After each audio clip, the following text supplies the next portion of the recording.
So a couple days before the state of play, I made a video highlighting top 5 things I want to see Insomniac incorporate in Marvel Wolverine.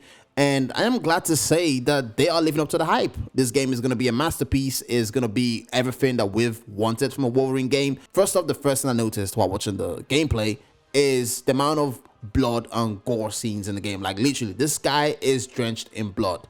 You know, I kind of feel like to make a good Wolverine game, you need to have that level of maturity. And also, I should have known while playing Marvel Spider-Man 2 when they introduced the parrying system with, Miles Morales and Peter in Marvel Spider-Man 2. It makes so much sense seeing it now in a Wolverine game. Obviously, studios, they do kind of add similar mechanics in a prequel or in a current game, and obviously you would see that come to fruition in a future game. So it makes sense. Wolverine is not Spider-Man. He doesn't dodge. This guy takes the whole hit. Do you know what I mean? Like, he literally heals himself up. He is Wolverine after all. Are you a superhero? Look, kid. I'm Wolverine.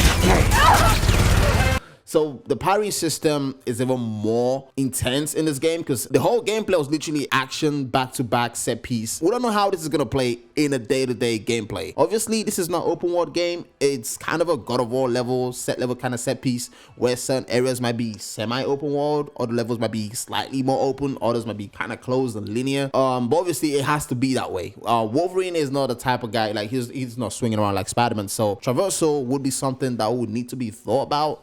And, we've seen with the bike, there's been hints and speculations that he might be able to roam around the semi-open world using vehicles. Now, talking about the heroes and other characters we see in the game, we've seen from the gameplay, they've showed us Jean Grey. This is the first time we've seen Jean Grey in action. Although we've seen from the leaks and articles and videos made by other YouTubers over the past couple months and years, we know Jean Grey is going to be in the game, but it's the first time we've actually seen her in action. So now, what the thing is, there are a lot of people speculating that this might actually be like a co-op type of experience where you might have set pieces or moments where you get to play as Jean Grey, maybe going to rescue Wolverine or whatnot. I don't think that's the case. I tend to die for it. I honestly believe this is kind of a similar situation we've seen in Marvel Spider-Man 2 where you have Wraith, coming assisting you during combat times. She just came in during combat, but there was kind of a cutscene in her intro. We didn't have that with Wraith unless it was doing certain missions. So in my opinion, it might be a thing where she might come into the combat while we're fighting random enemies in the semi-open world in Marvel Wolverine. So this might just be the way it's gonna play out. I'm not fully sure on this one, so clearly speculating. Let me know down in the comment section below what you think. Other characters that were also showcased in the game, obviously Jean Grey, Sabretooth, and we obviously know Omega Red is gonna be in the game. I think he's probably like the main villain in this game, in my opinion. I'm not sure, maybe there might be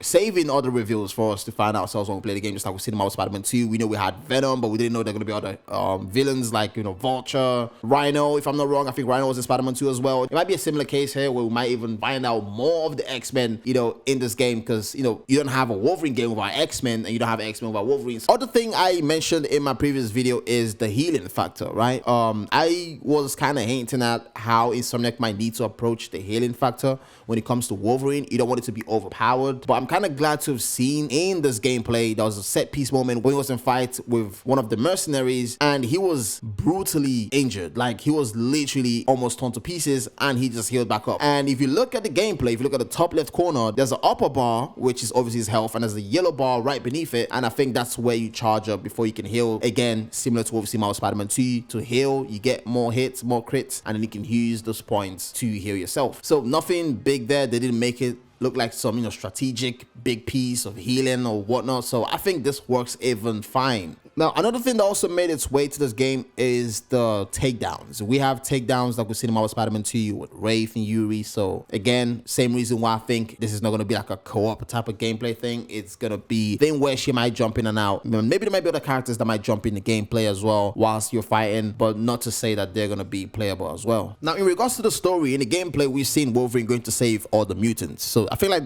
from what they've explained that the world does not know that mutants do exist kind of thing.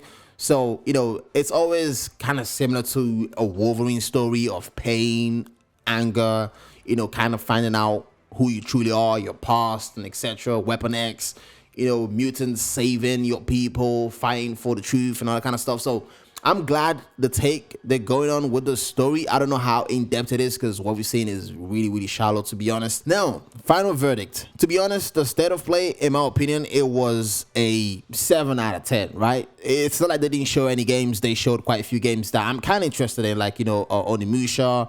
Phantom Blade Zero is one of the games that I'm kind of, you know, keeping an eye out for.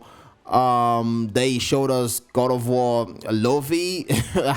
You know, I kind of have a video coming up for that one to say what I actually think about the game and, you know, what I'm predicting or where I think the God of War series is going to. Knowing this game was made by Cory Barlog, you know, kind of makes me, you know, have some hope in him. You know, we've not seen much so far, but from what we've seen, it just kind of makes me question who the target audience is. Insomniac never lets us down. So yeah, more to see. And obviously this game is going to be a pre-order day 1. With that said, what else did you find about the game? Did you like what you've seen so far? Did you enjoy it? These are my thoughts of what I think, you know, about the game from the first gameplay, full gameplay I've ever seen in Marvel Wolverine. So I am quite impressed. Now, with that said, if you did enjoy the video, smash the like button, share this with your friends. Let me know down in the comment section below what you think. And I'm going to catch you guys in the next one. We out.